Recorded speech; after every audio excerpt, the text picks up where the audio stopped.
Saudara, selamat pagi. Kita ketemu kembali pagi ini dalam Morning Devotion. Selamat pagi saudara-saudara, apa kabar? Saudara, kita akan baca firman Tuhan dari 1 Petrus 5 ayat 1-4. Demikian firman Tuhan.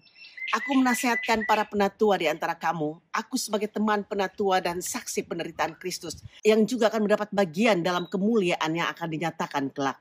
Gembalakanlah kawanan domba Allah yang ada padamu, jangan dengan paksa tapi dengan sukarela, sesuai dengan kehendak Allah, dan jangan karena mau mencari keuntungan, tetapi dengan pengabdian diri.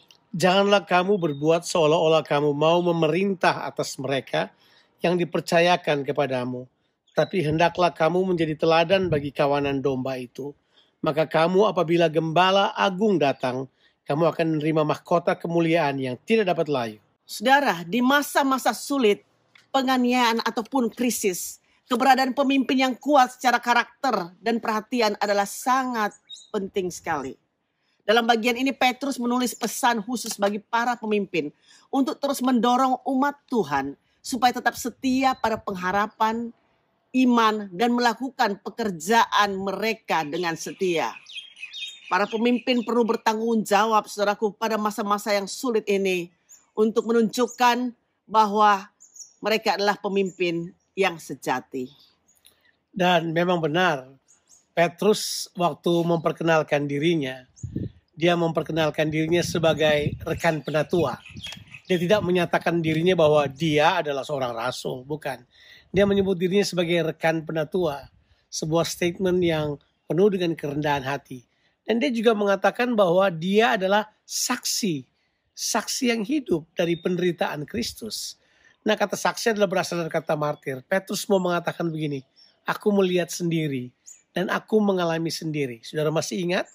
Ketika Petrus ada di Roma pada waktu itu, ini tertulis dalam tradisi, dan kemudian juga tidak salah telah dibuat sebuah movie yang berjudul Quo Vadis Domine, kemanakah engkau pergi Tuanku, kata itu. Di mana ketika Petrus hendak pergi meninggalkan Roma, ketika orang Kristen di Roma sedang teraniaya. Sementara dia akan pergi, kemudian seorang anak kecil dipenuhi oleh Roh Kudus bertanya kepadanya, Quo Vadis Domine, mau pergi kemanakah Tuanku? Petrus kemudian mendengar perkataan seperti suara Tuhan. Dia kemudian kembali masuk lagi ke Roma. Kemudian dia ditangkap, kemudian dia disalibkan. Dan terus saudara mengerti dia memilih untuk disalib terbalik karena dia merasa bahwa dengan kepala, salib terbalik dengan kepala di bawah dan kaki di atas karena dia merasa tidak layak disalibkan sama seperti Tuannya, seperti Yesus Kristus Tuhannya. Makanya Petrus mengerti betul arti tanggung jawab pemimpin ketika masa sukar dan masa sulit terjadi. Sehingga dia kemudian mengatakan hal ini. Dia beritahu kepada kita bahwa, hey, mari janganlah kita memaksakan kehendak kita kepada orang-orang yang dipimpin. Kalau kita memimpin, memimpinlah dengan sukarela. Terus dia juga bilang begini, jangan mencari keuntungan sendiri, tapi memimpinlah dengan pengabdian diri.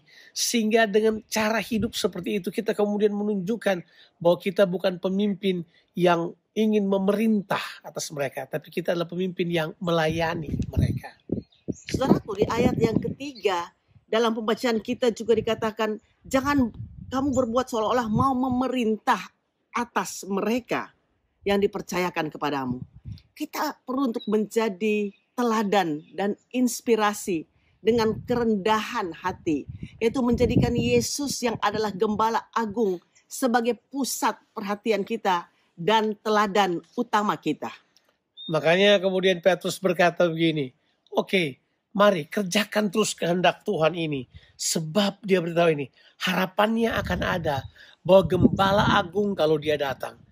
Para pemimpin dan semua kita yang melakukan pekerjaan pelayan, kita akan menerima, kata yang dia pilih hati-hati sekali, kamu akan menerima mahkota kemuliaan yang tidak dapat layu. Nah tentunya Petrus mengetahui bahwa gembala agung itu melihat ke dalam dasar hati kita. Yuk, mari para pemimpin, mari kita sekalian, mari kita memimpin seperti Yesus memimpin Amen. kita. Dia datang bukan untuk dilayani, dia datang untuk melayani. Dan Petrus yang telah mengalami pengalaman tangan pertama bersama dengan Yesus, dia berkata begini, yuk di tengah-tengah penderitaan dan masa sukar ini, pimpinlah umat Tuhan dengan ketulusan, dengan kebaikan, dengan teladan, bukan dengan paksa, bukan dengan yang lain. Saudara, mari kita memimpin umat Tuhan yang Tuhan percayakan. For all the leaders, kita tidak membawa umat Tuhan itu kepada kita, tapi kita membawanya kepada Tuhan, Gembala yang agung.